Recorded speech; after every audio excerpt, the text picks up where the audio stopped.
was me.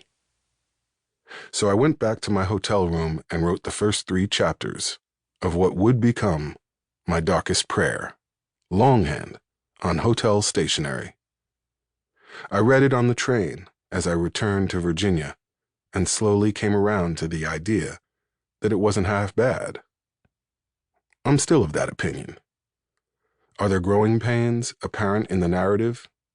Are there some parts that are rough-hewn, like the head of a splitting maul? Is it a good first effort?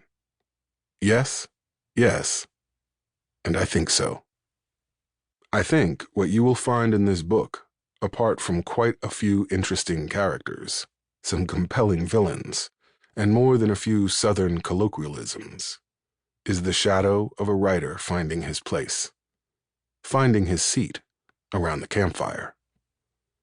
I hope you enjoy this tale of loss and love and the cost of violence. Nathan and Skunk and Walt and the rest of the crew are some of my oldest friends. And like old friends, they were there before the halcyon days. They have stayed with me through the good times and the bad times, and I love them for it.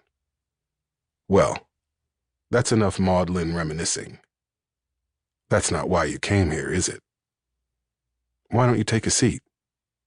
Relax. Let me tell you a story.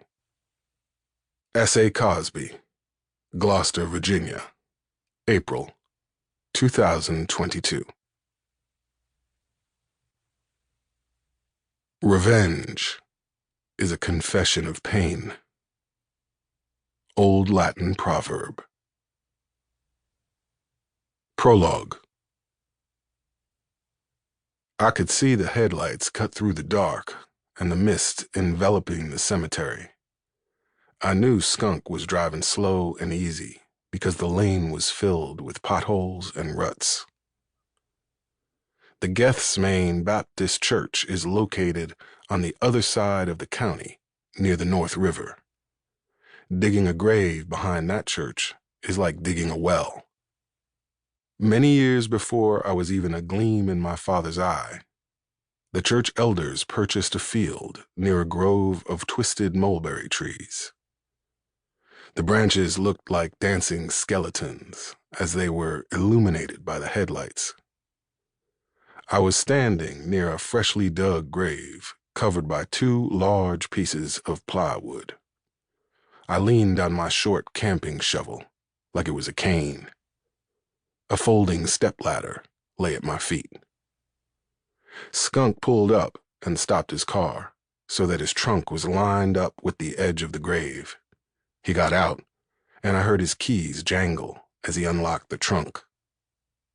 I expected to be assaulted by the stench, but we had sealed up the body well with duct tape and a thick tarp.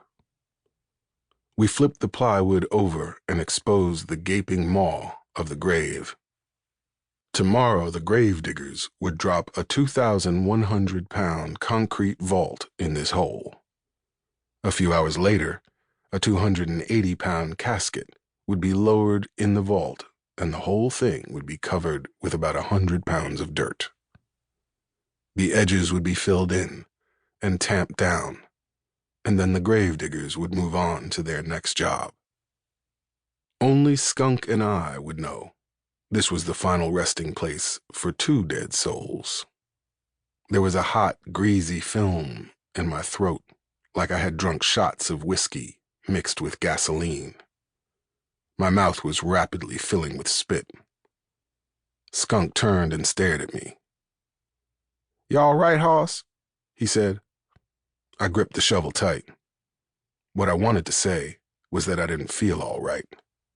I didn't think I would ever feel all right again. "Yeah, I'm good. Let's get it done," I said. Chapter 1.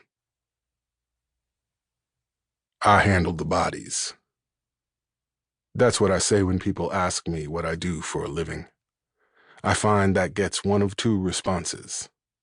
They drift away to the other side of the room and give me a sideways glance the rest of the night, or they let out a nervous laugh.